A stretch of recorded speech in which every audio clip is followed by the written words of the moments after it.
간송 선생님은 일제시대에 우리 민족문화유산을 지키신 그 위대하신 분인데요. 이곳은 이제 간송 선생님의 양부이신 그 작은 아버님이 되시는데 그분이 그 이쪽 지역에 소출 관리할 수 있는 목적으로 거점으로 지어주셨던 곳이에요. 그래서 간송 선생님 생전에는 작은 아버님 묘소 관리하는 용도로도 또는 그다음에 소출 관리하는 목적으로도 이렇게 다용도로 쓰셨던 곳이죠. 네, 그렇죠. 2012년도에 국가등록문화재 제521호로 등재되었어요. 그래서 그 이후로 마을학교의 역할을 하든지 또 그다음에 수많은 탐방객들에게 간송 선생님의 얼과 혼을 이렇게 일깨워드리는 그런 장소로 활용되고 있습니다. 아, 이 공간이 간송 선생님이 네. 예전에 여기서 창고로 쓰셨다고. 물류창고로. 물류창고. 창고로 쓰기에는 이거 너무 건물이 예쁜데요. 창고가 있으면 사무실도 있고 이래요. 사무실 건물. 사무실. 저는 간송미술관에는 몇 번 갔었는데 여기 간송 선생님이 요 흔적이 여기 있다는 게 한번 와볼 만하네요. 서울 중심 한복판에 이런 게 있을 줄 저는 꿈에도 상상을 못했어요. 그래요? 오늘 보고 완전히 놀랐어요. 진짜. 건물 멋있습니다. 예. 그 음식점에서 먹다 보면 식당에서 이렇게 생각하는 게 있겠다. 집에서는 잘 안 먹는다고 생각하는 것 중에 하나가 MSG가 있어요. 네네. 우리는 MSG에 대한 공포가 있어요. 네. 그래서 집에서는 MSG 없어. 네. 이렇게 우리는 안 써. 가정에서는 안 써요. 되도록이면. 저는 써요. 이게 좀 숨겨놓고. 네. 식당에서는 다 MSG를 쓴다고 해서 식당 음식에 대한 공포를 가지고 계신 분들이 많아요. 네. 식품공학자로서 네. MSG에 대해서 네. 이렇게 어떻게 생각하세요? 저도 대학원 와서까지도 MSG에 대해서 막연하게 좀 거부감을 많이 가졌었어요. 그래서 물론 공부할 때는 이게 글루탄산 나트륨이다. 우리 일반 음식에도 많이 들어있고 원료에도 많이 원재료에도 들어있다는 걸로 그냥 수업 시간은 배웠는데 막상 쓰려면 왠지 찝찝하고 마치 그걸 쓰면 부모로서 아이들한테 나쁜 음식을 먹이는 것 같고 그리고 느닷없이 또 착한 식당 나쁜 식당 MSG를 썼냐 안 썼냐 실은 저는 오늘 아까 위생등급제 이야기하면서 착한 식당 나쁜 식당 그런 걸로 나눠야 되지 않을까 생각을 했어요. 그런데 이제 MSG로 나눠버리다가 최근에 그래도 한 3, 4년 동안 많은 뭐 다큐멘터리, 방송, 책 같은 데서 이제 많이 설명을 하다 보니까 지금은 댓글들을 보면 그 인식들이 많이 바뀌어졌더라고요. MSG를 오히려 맛있게 먹고 오히려 나트륨을 좀 줄이는 방안으로 가는 것도 좋을 것 같다. 그런 이야기들은. MSG를 쓰게 되면 나트륨, 그러니까 네. 염화나트륨, 소금의 양을 줄일 수가 있나요? 네, 줄일 수 있습니다. 어떻게 기제가 어떻게 돼요?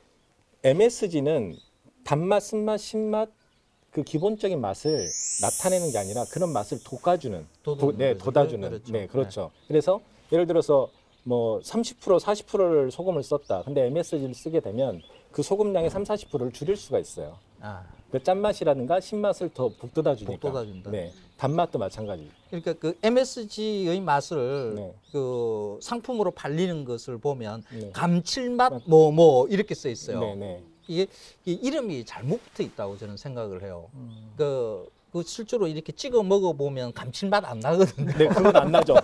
닝닝해요. 닝닝해요. 네, 닝닝해요. 뭐 기분 나빠요. 네. 그게 이게 무슨 감칠맛 아니에요.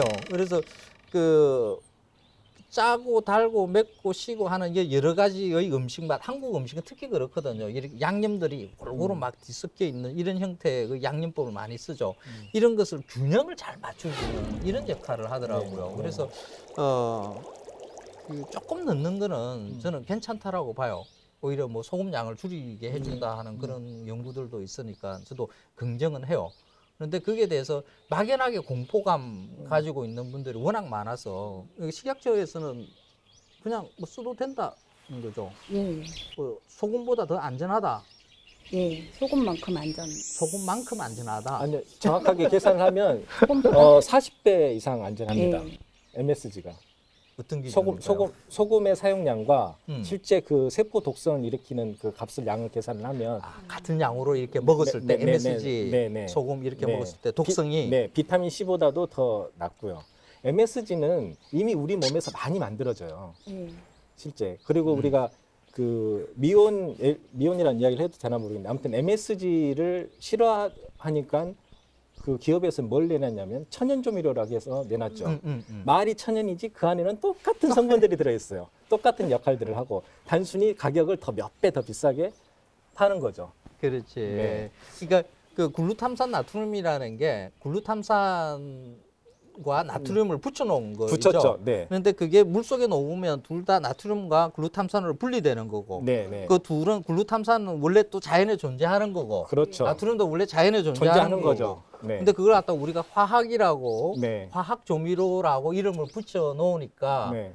뭔가 화학 그러면 뭔가 실은- 위험한 것처럼. 실은 어떻게 보면 느껴지잖아요. 우리가 발효 음식 좋아하듯이 MSG는 발효에 의해서 미생물 발효에 의해서 만들어내고 거기다가 나트륨 한 분자를 붙이는 붙이는 이유는 거죠. 물에 잘 녹게 하기 잘 위해서. 녹게 하기 위해서. 나트륨이 떨어져 나가면서 이온화가 돼가지고 물에 착 잘 녹아요. 단순히 그런 차이인데 이거를 마치 화학 기호를 생각하고 하다 그렇죠. 보니까 네. 그러니까 그 음식은 그 이제 글루탐산 나트륨 그러니까 이온화 막 이런 말이 붙잖아요. 그러면 일단 소비자는 그 과학적인 지식의 말로 이야기하는 것 이것에 대해서 조금 공포스러워하거든요. 공포스러워하죠. 네. 소비자한테 이렇게 전화를 한통 받았는데요. 이 다시마로 어떤 맛육수에 MSG가 들었는지 검사를 해달라는 거예요. 그래서 아니 그게 다시마를 끓이면 그 성분도 나오고요. 그다음에 그 인제 첨가도 나오는데 둘이 같은 성분이기 때문에 과학적으로는 분리가 안 됩니다라고 설명한 적도 있어도 이해가 안 되는 상황이 되고요. 그래서 또 지자체에서는 이게 이런 좀 오해가 있고 해서 아예 그냥 MSG라는 단어를 약자를 쓰지 말자. 그래서 표시를 할 적에는 글루탐산 나트륨 이렇게 표시를 하자. 그래서 표시 규정을 바꿨습니다. 그래요? 예. 글루탐산 나트륨. 그래도 뭔가 있잖아요. 화학적인 냄새가. 실은 한국 음식들이 대부분 다 발효 음식이잖아요. 발효 음식이라고 하면 된장을 발효시키고 김치를 발효시키고 그 과정은 단백질, 아미노산을 이루고 있는 단백질을 아미노산 단위로 쪼개져요. 그러면 쪼개질수록 이 아미노산별로 맛들이 나타나는 특히 글루탐산이 가장 많이 들어있죠, 단백질에는. 그래서 이제 그거를 우리가 이제 감칠맛을 느끼는 건데 그렇게 설명을 해드리면 그나마 주부들은 또 이해를 하는데 또 그 다음날 아침에는 아침 방송 보면서 또 돌아가죠. 원래 자연에 있는 거야 네네. 해도 자꾸 돌아갑니다. 그래서 그 식품 공포라는 것은 아주 단순해요. 우리가 알지 못하는 것에 대한 공포거든요. 불안감. 그렇죠. 네. 우리가 늘 아는 것, 아는 것은 먹을만해요. 모르는 것은 먹을만하지 못해요. 그래서 이런 공포를 없애는 것은 과학 지식이 조금 이렇게 대중화될 수 있는 그런 네. 통로를 만들어야 되는 거죠. 그러니까 식품공학자들이 네. 예, 말을 좀 쉽게 대중들이 공포를 안 느끼게 만들어주는 그런 역할들. 식약처에서도 사실 그런 역할들을 많이 해야 돼요. 너무 어려워요. 식품들을 사서 보면 뒤쪽에 있는 그 첨가물 네. 있잖아요. 그게 다 뭐 외래어로 막 잔뜩 처음 보는 단어들이잖아요. 그게 그러니까 공포감 거기서부터 이제 발생하는 거라고 저는 생각을 해요. 근데 이제 조금 MSG는 조금 그래도 이제 자꾸 이제 공포감은 이제 사라지고 있는 편이라고 저는 생각을 해요. 치약제에서는 이제 그런 것을 과학자와 대중과의 소통 뭐 이런 것에 대해서 조금 몇 년 전부터 이게 과학의 대중화라는 표현을 써서 이렇게 또 대중화에 접근할 방법을 노력하고 있는데 아직 또 정부에 따라 딱딱한 게 많다 보니까 이게 여러 같이 전문가들 그리고 또 무슨 칼럼니스트들이 같이 움직여서 조금 더 국민들에게 쉽게 설명하는 방법들을 노력하려나 했습니다. 다음에는 먹으면서 새로운 자리를 만들기 위해서. 이야기를 한번 하겠습니다. 고맙습니다. 네, 고맙습니다. 수고하셨습니다. 고맙습니다.